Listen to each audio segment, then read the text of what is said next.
Welcome to study classes. Intermediate physics के अंतर्गत आज हम लोग एनसीईआरटी सिलेबस का लास्ट चैप्टर संचार व्यवस्था कम्युनिकेशन सिस्टम की चर्चा करेंगे। ये आपका लास्ट चैप्टर है, इसके साथ ही आपका इंटरमीडिएट का फिजिक्स कंप्लीट होगा।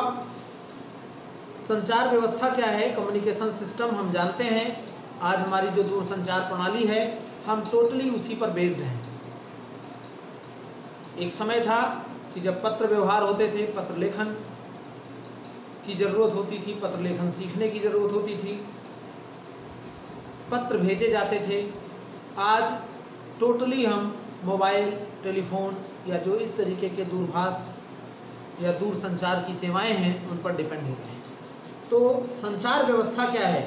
वह व्यवस्था जिसके द्वारा संदेशों और सूचनाओं का एक स्थान से दूसरे स्थान पर आदान प्रदान किया जाता है, प्रेषण किया जाता है, भेजा जाता है, वह संचार व्यवस्था कहलाती है। और इसमें जो भाग होते हैं, जो अवयव होते हैं, जो इसके पार्ट्स होते हैं, वो संचार व्यवस्था के अवयव कहलाते हैं। और आपके लिए बहुत इम्पॉर्टेंट क्वेश्चन है, ये पहला क्वेश्चन ही सबसे ज़्यादा इम्पॉर्टेंट है इस चैप्टर का। पहला टॉपिक जो है कि संचार व्यवस्था के अवयव क्या क्या हैं। तो पहली बात कि संचार व्यवस्था क्या है?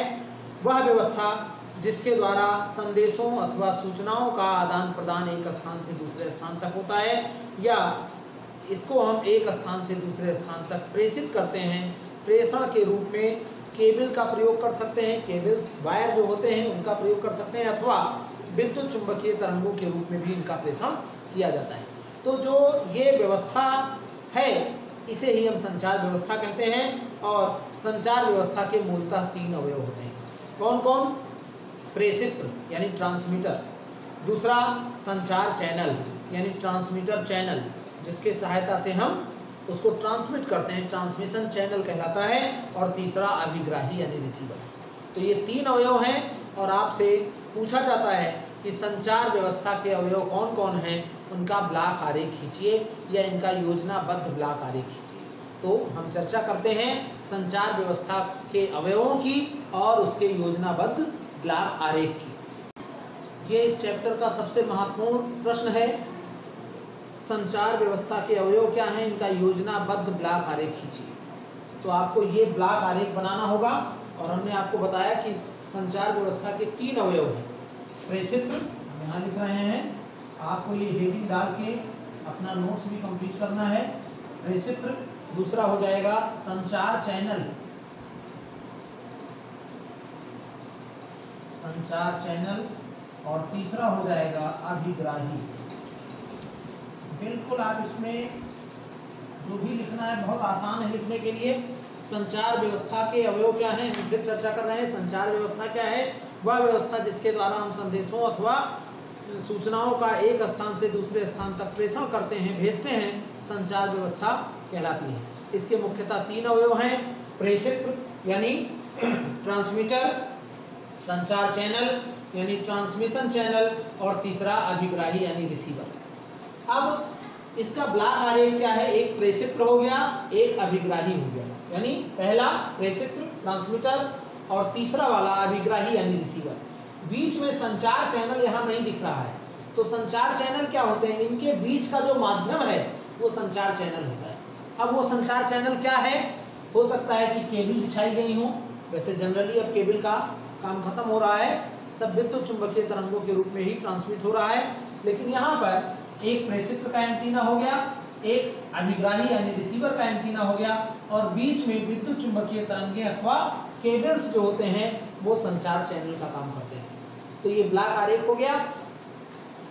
ट्रांसमीटर की बात करें तो एक माइक्रोफोन लगा होता है जिसमें ध्वनि तरंगें यानी जहाँ हम बोलते हैं, आप मोबाइल पे बात करते हैं तो मोबाइल में माइक्रोफोन लगा होता है जहाँ पर आप बोलते हैं। उसके बाद मॉड्यूलेटर होता है जो इन तरंगों को मॉड्यूलेट करता है। फिर एक प्रवर्धक होता है, एम्पलीफायर की चर्चा हम कर चुके हैं। एम्पलीफायर एम्पलीफाई करता है, उसकी स्पंदन को बढ़ाता है। तो इस प्रकार से प्रवर्धक होता है। और फिर प्रेषी के एंटीना के द्वारा ये ट्रांसमिट कर दिए जाते हैं, भेज दिए जाते हैं। अब यहाँ रिसीवर जो होता है, रिसीवर का एंटीना, वो इन तरंगों को वातावरण से ग्रहण करता है। यहाँ ट्यूनेबल प्रवर्धक होता है। उसके बाद एक डीमॉड्यूलेटर होता है, मॉड्यूलेशन की विपरीत क्रिया होती है डिमॉड्यूलेशन। अभी हम आगे चर्चा करेंगे। फिर श्रव्य प्रवर्धक होता है और फिर लाउड स्पीकर के द्वारा वो सुनाई दे जाता है। आप सोचिए कि ये पूरा क्रियाकलाप जो है ये कितनी शीघ्रता से होता है। ऐसा नहीं होता है कि हम आपसे बात कर रहे हैं तो हमने मोबाइल पे कुछ आपसे कहा, उसके 15 मिनट के बाद आपको सुनाई देगा, फिर जो आप बोलेंगे वो फिर हमको 15 मिनट के बाद सुनाई देगा। ऐसा नहीं होता है, सब क्षणिक होता है। कभी कभी आप देखें कोई बात हमारी 5-7 सेकंड में ही समाप्त हो जाती है, तो 5-7 सेकंड में हमने बोला भी, आपने सुना और आपने जो रिप्लाई किया उसको हमने सुना। तो इस तरीके से 5-7 सेकंड में भी, यानी इस पूरे क्रियाकलाप में बहुत अल्प समय लगता है, ना के बराबर समय लगता है। तो ये संचार व्यवस्था के अवयव हुए और इनका ब्लॉक आरेख हुआ। यानी प्रेषित्र क्या है? मूल संदेश सिग्नल को एक उचित सिग्नल में बदलने का एक सिस्टम है जिसे उचित माध्यम से गुजारा जा सके। इसे संप्रेषण चैनल भी कहते हैं। जब वक्ता तथा श्रोता के बीच की दूरी बहुत अधिक हो जाती है तो ऐसी स्थिति में तारें संप्रेषण चैनल का काम नहीं कर पाती। हमने आपको बताया कि संप्रेषण चैनल के रूप में तार का काम तार की सहायता से नहीं हो सकता है। ऐसी स्थिति में ध्वनि को माइक्रोफोन के द्वारा विद्युत सिग्नल में बदल दिया जाता है। माइक्रोफोन में हम बोलते हैं ध्वनि तरंगों को और वो मॉड्यूलेटर के द्वारा चेंज हो जाती हैं विद्युत सिग्नल में, और एम्पलीफायर के द्वारा उनकी शक्ति को बढ़ा दिया जाता है, यानी प्रवर्धक के द्वारा शक्ति को बढ़ा दिया जाता है।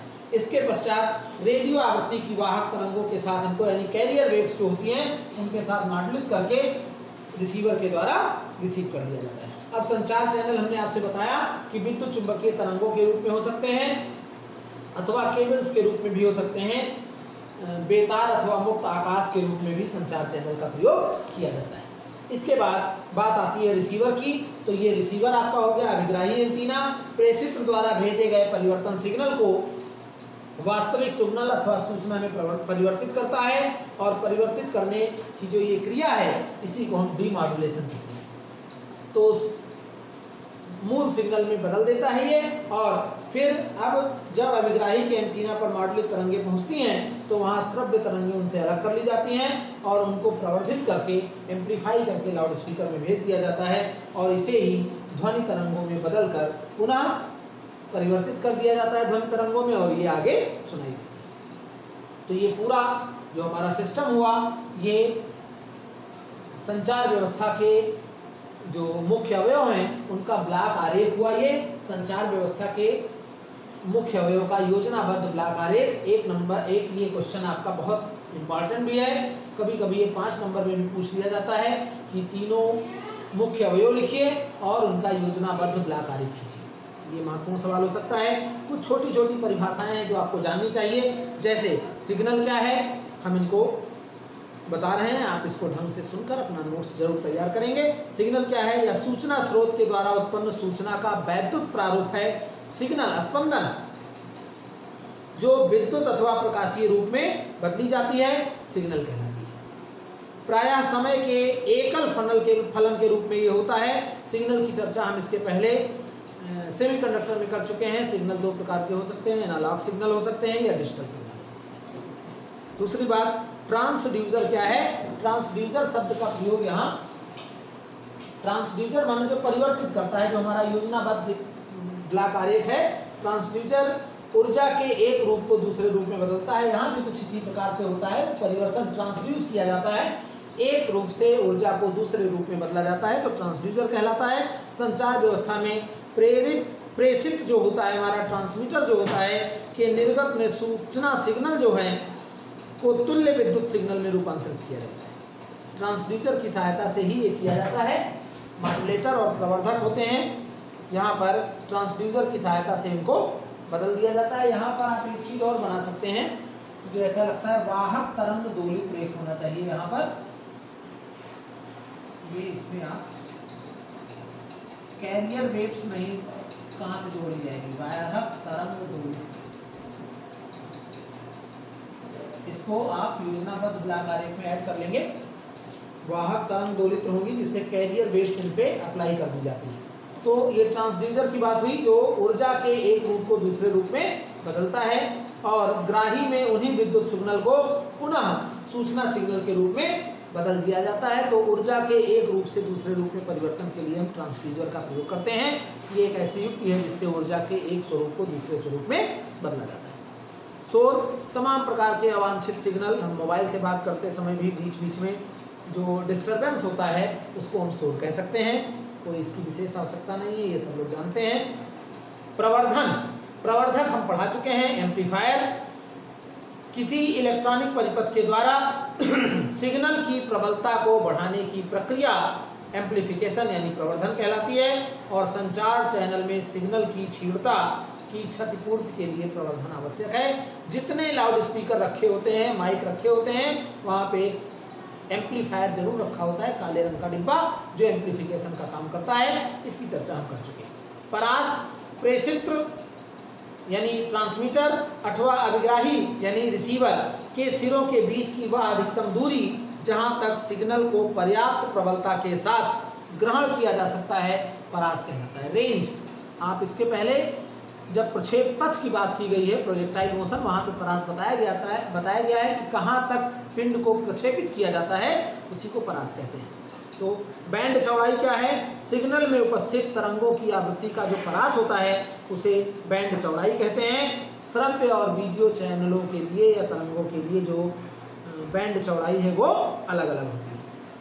पुनरावर्तक यानी रिपीटर, पुनरावर्तक एक ग्राही तथा एक प्रेषी का संयोग होता है, युग्म होता है, जो पुनरावर्तक प्रेषी से सिग्नल प्राप्त करके प्रवर्धित करता है और ग्राही को पुनः प्रेषित कर देता है। तो मॉड्यूलेशन बहुत महत्वपूर्ण है। मॉड्यूलेशन की बात यहाँ आई हुई है। मॉड्यूलेटर निम्न आवृत्ति की विद्युत चुंबकीय तरंगों को बहुत अधिक दूरी तक हम प्रेषित नहीं कर सकते। तो जो निम्न आवृत्ति की विद्युत चुंबकीय तरंगे हैं उनको बहुत अधिक दूरी तक प्रेषित नहीं किया जा सकता है। इसके लिए उन पर निम्न आवृत्ति की विद्युत चुंबकीय तरंगों को उच्च आवृत्ति की कैरियर वेव्स वाहक तरंगों के साथ अध्यारोपित किया जाता है और इसीलिए यहाँ एक वाहक तरंग दोलित्र लगा होता है। जो कम फ्रीक्वेंसी की ध्वनि तरंगें होती हैं, विद्युत चुंबकीय तरंगें होती हैं, उनको हम बहुत अधिक दूर तक प्रेषित नहीं कर सकते हैं। आप यहाँ बैठकर अमेरिका भी बात करते हैं तो इन तरंगों को हम सीधे नहीं भेज सकते हैं। इसके लिए क्या होता है? एक वाहक तरंग दोलित्र होता है, कैरियर वेव्स ऑसिलेटर। और कैरियर वेव्स ऑसिलेटर का काम क्या होता है? इन तरंगों के साथ, माने इन तरंगों को उच्च आवृत्ति की कैरियर तरंगों के साथ मॉड्यूलेट कर दिया जाता है और ये क्रिया मॉड्यूलेशन अथवा मॉड्यूलन कहलाती है। आपसे एक नंबर का सवाल पूछा जाता है कि मॉड्यूलन क्या है या मॉड्यूलेटर क्या है? तो मॉड्यूलेटर एक ऐसा यंत्र है जो निम्न आवृत्ति की विद्युत चुंबकीय तरंगों को उच्च आवृत्ति की वाहक तरंगों के साथ मिला देता है, अध्यारोपित कर देता है। वो क्रिया मॉड्यूलेशन कहलाती है। एक नंबर का बहुत इंपॉर्टेंट है। डीमॉड्यूलेशन, डीमॉड्यूलेटर यहाँ लगा हुआ है या विमॉड्यूलेशन भी इसको कहा जाता है। वह प्रक्रिया जिसमें ग्राही से प्राप्त मॉड्यूलेटेड तरंगों में से मूल विद्युत चुंबकीय तरंगों को अलग किया जाता है।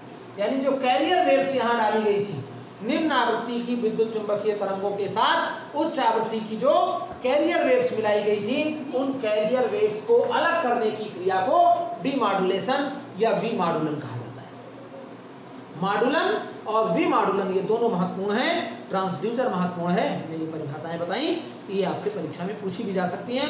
तो ट्रांसड्यूसर आप याद रखेंगे, ऊर्जा के एक स्वरूप से दूसरे स्वरूप में बदलने की क्रिया ट्रांसड्यूसर के द्वारा ही की जाती है। मॉड्यूलेशन क्या है?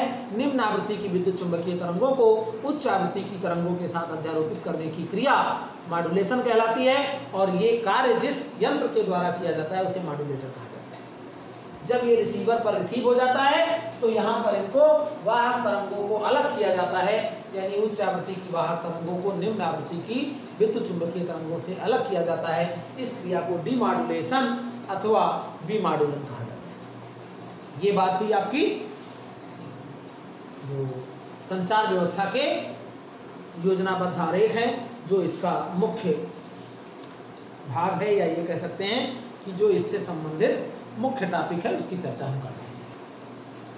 इस चैप्टर से एक महत्वपूर्ण सवाल ये बनता है, पृथ्वी का जो वायुमंडल है उसके कौन कौन से भाग हैं?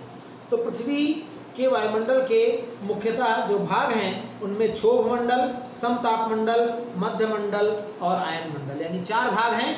वो कौन से हैं उनकी चर्चा हम करते हैं। पृथ्वी को घेरने वाली वायु के जो आवरण है, वायु के आवरण को ही वायुमंडल कहा जाता है और इसमें मुख्यतः वायुमंडल में नाइट्रोजन और ऑक्सीजन गैसों के अतिरिक्त आर्गन, कार्बन डाइऑक्साइड, जल वाष्प, हाइड्रोकार्बन, हाइड्रोजन पेरोक्साइड, इस तरीके के सल्फर के यौगिक और धूल के कण भी उपस्थित हैं। तो 4 भागों में बांटा गया है। ट्रोपोस्फेयर यानी क्षोभ मंडल, ये आपको जानना चाहिए। ट्रोपोस्फेयर क्या है? पृथ्वी के पृष्ठ से 12 किलोमीटर की ऊंचाई तक विस्तारित है। ट्रोपोस्फेयर क्या है? पृथ्वी के सतह जो है, पृथ्वी का जो पृष्ठ है, पृथ्वी की सतह है, उससे 12 किलोमीटर की ऊंचाई तक के भाग को हम ट्रोपोस्फेयर यानी क्षोभ मंडल कहते हैं। और वायुमंडल के इस भाग में ऊंचाई बढ़ने पर ताप 15 डिग्री सेंटीग्रेड से लगभग -50 डिग्री सेंटीग्रेड तक गिरता है। जैसे जैसे ऊंचाई बढ़ती है वैसे वैसे ताप घटता है। 15 डिग्री सेंटीग्रेड से घटकर ये -50 डिग्री सेंटीग्रेड तक कम होता है। फिर दूसरा है स्ट्रेटोस्फेयर यानी समताप मंडल। आपको हिंदी अंग्रेजी दोनों आनी चाहिए। क्षोभ मंडल यानी ट्रोपोस्फेयर, समताप मंडल यानी स्ट्रेटोस्फेयर। यह भाग पृथ्वी के पृष्ठ से 10 किलोमीटर से 50 किलोमीटर की ऊंचाई तक विस्तारित है।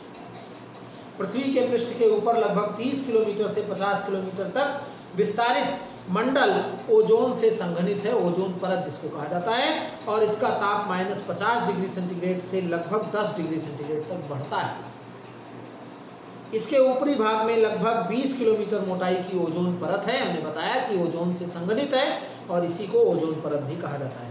ओजोन परत सूर्य से आने वाले अधिकांश पराबैंगनी विकिरण को अवशोषित कर लेती है और हानिकारक विकिरण को पृथ्वी पर आने से बचाती है, जिससे हमारे शरीर की रक्षा होती है। और कहा जा रहा है कि ओजोन परत में छिद्र हो रहा है और ओजोन परत में होने वाला छिद्र हमारे लिए बहुत हानिकारक है, हमारे शरीर के लिए, हमारे स्किन के लिए बहुत हानिकारक है।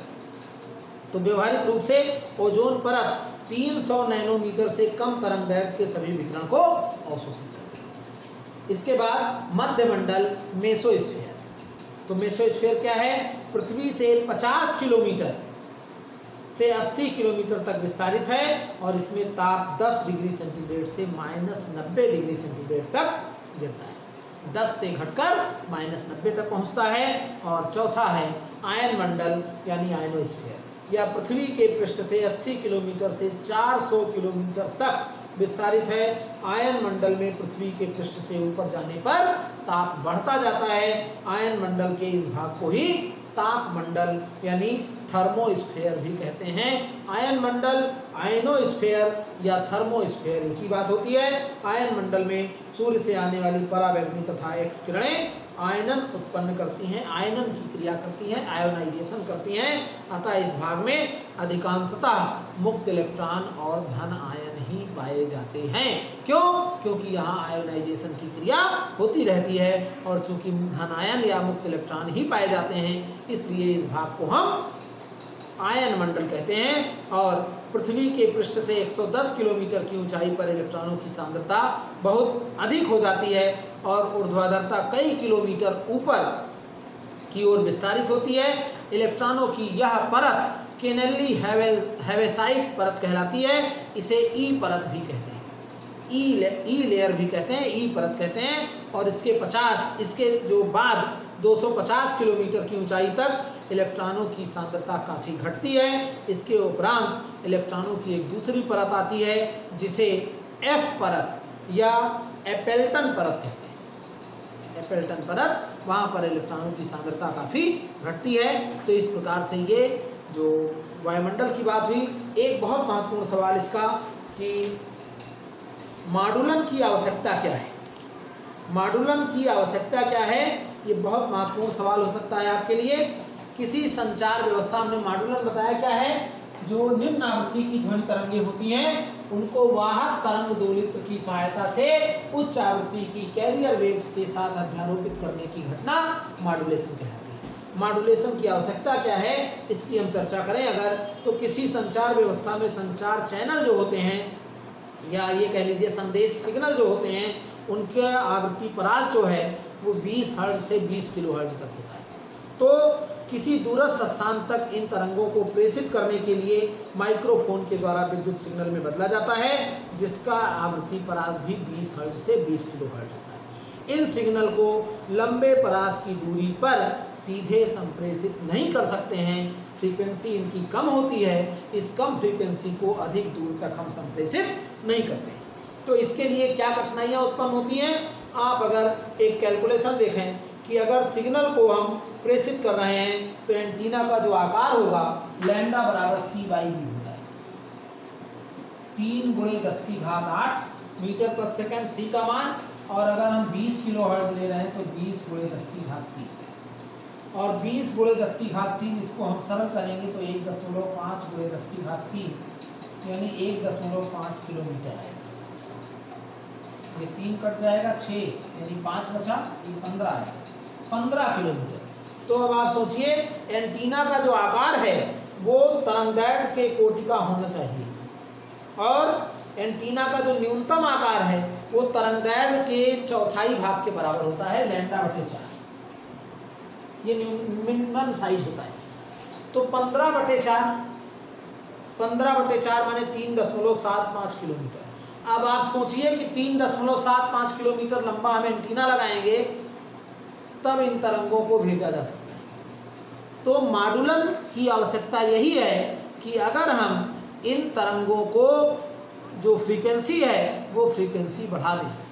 ये मान कम था तो अगर इसको बढ़ा दें तो लैम्डा का मान घट जाएगा, और जब लैम्डा का मान घट जाएगा तो अपने आप एंटीना का आकार भी घट जाएगा। इसलिए श्रव्य आवृत्ति के सिग्नल को सीधे प्रेषित न करके हम वाहक तरंगों के साथ यानी उच्च आवृत्ति की वाहक तरंगों के साथ अध्यारोपित करके फिर प्रेषित करते हैं, और ऐसा कर देने पर अगर हम ये 20 मेगाहर्ट्ज कर दें तो हमारा जो लैम्डा का मान है वो लगभग 100 मीटर हो जाएगा, और 100/4 यानी 25 मीटर, यानी तरंगदैर्घ्य जो एंटीना की लंबाई है वो लगभग 25 मीटर हो जाएगी। तो ये तो संभावित है, यानी ये ऐसा संभव भी हो सकता है, ऐसा कर सकते हैं हम। इस प्रकार से संदेश सूचना सिग्नल के प्रेषण के लिए उच्च आवृत्ति की रेडियो तरंगों की आवश्यकता होती है, और इन्हीं के साथ इनको हम प्रेषित कर देते हैं, अध्यारोपित करके प्रेषित करते हैं। तो ये मॉड्यूलन की आवश्यकता हुई।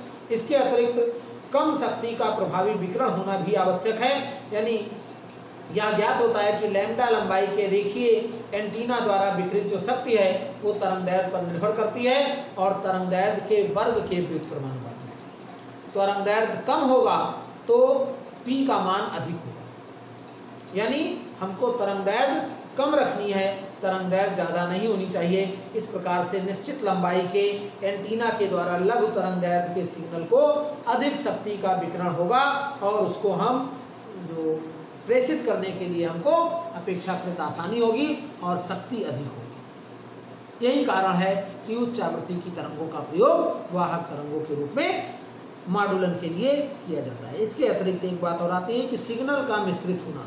बेस बैंड जो है हमारा, बेस बैंड सिग्नल को सीधे प्रेषित करने के विरुद्ध एक अन्य महत्वपूर्ण तर्क और भी अधिक व्यवहारिक है, जिससे हम ये कह सकते हैं कि एक साथ कई प्रेषित बेस बैंड विद्युत सिग्नल को एक साथ अगर प्रेषित कर रहे हैं तो सभी सिग्नल मिश्रित हो जाएंगे और उनमें भेद करना असंभव हो जाएगा। इस कठिनाई को दूर करने के लिए सिग्नल को उच्च आवृत्ति पर प्रेषित करते हैं, और प्रत्येक रेडियो टीवी प्रसारण स्टेशन को एक बैंड आवंटित कर दिया जाता है। रेडियो पर जब आप ट्यूनिंग करते हैं तो एक बैंड निर्धारित होता है, और उस बैंड के आधार पर ही हम ट्यूनर की सहायता से उस चैनल को सेट कर लेते हैं। तो ये महत्वपूर्ण बात हुई मॉड्यूलेशन की। मॉड्यूलेशन की आवश्यकता क्या है, और इसी के साथ आपका ये चैप्टर खत्म होता है। इसमें कोई बहुत महत्वपूर्ण न्यूमेरिकल नहीं है।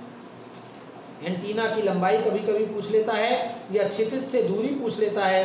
तो अगर परास और ऊंचाई पता है तो d बराबर 2√HR होता है। वैसे ये पूछा जाने वाला सवाल नहीं है, और इस साल के लिए तो कतई नहीं है, क्योंकि आपका सिलेबस काफ़ी घटता जा रहा है। अभी आगे क्या होगा कुछ पता नहीं है। फिलहाल 30% घटाया गया है। तो फिजिक्स हमने आपका कंप्लीट कर दिया। मैथमेटिक्स भी इस चैनल पर अवेलेबल है, हमने आपको पूरा पढ़ाया है। आप अपनी प्रॉब्लम को करते रहें, अपना सिलेबस तैयार करें, नोट्स तैयार करें। आपको कहीं प्रॉब्लम हो रही है तो आप कमेंट में लिखें, हम प्रयास करेंगे कि आपकी उस समस्या का समाधान करते रहें। इस प्रकार से आप अपना सिलेबस ज़रूर कंप्लीट कर लें। और अगस्त चल रहा है, अभी शुरू हुआ है, यानी आपके पास पर्याप्त समय है। अगर आप वीडियो को पूरा देखकर अपना नोट्स तैयार कर लेंगे तो स्वाध्याय के द्वारा निश्चित रूप से आप अपना पूरा सिलेबस कंप्लीट कर लेंगे। और कहीं हमारी मदद की आवश्यकता है तो आप कमेंट में लिखें, हम पूरा प्रयास करेंगे कि आपकी उस समस्या का निदान कर सकें। क्योंकि ऑनलाइन क्लासेस की ही व्यवस्था इस समय संभव है, ऑफलाइन क्लासेस की कोई व्यवस्था संभव नहीं है। और मुझे नहीं लगता है कि निकट भविष्य में बहुत जल्दी ये सब ठीक होने वाला है। तो आपको तो पढ़ना ही है, और पढ़ना है तो आप अपना नोट्स, अपना सिलेबस अपने स्वयं के द्वारा ही आप तैयार कर सकते हैं। ऑनलाइन में ही हम आपकी मदद कर सकते हैं, ऑफलाइन में फ़िलहाल हम कोई मदद आपकी नहीं कर सकते हैं। विद्यालय भी इसके लिए फ़िलहाल मदद करने में संभव नहीं है। इसलिए आप अपना सिलेबस ज़रूर तैयार करें, नोट्स तैयार करते रहें। हमने इसीलिए जल्दी ही आपका सिलेबस ख़त्म किया है, पूरा हम बहुत बिल्कुल लगे हुए हैं शुरू से अब तक कि आपका हम सिलेबस जल्दी से जल्दी ख़त्म कर दें, ताकि आप विधिवत रूप से अपनी तैयारी कर सकें। चैनल पर जुड़े रहिए, हम और आपको लेटेस्ट अपडेट उपलब्ध कराते रहेंगे। अगर आपने हमारे channel study classes bye Ajay Mehrotra को अभी तक सब्सक्राइब नहीं किया है तो सब्सक्राइब करके बेल आइकन को प्रेस कर लीजिए, जिससे आपको वीडियो के नोटिफिकेशन मिलते रहें और आप बेहतर लाभ लेकर अपने परीक्षा की तैयारी कर सकें। धन्यवाद। अच्छी तैयारी करें, वीडियो को लाइक और शेयर अधिक से अधिक करें।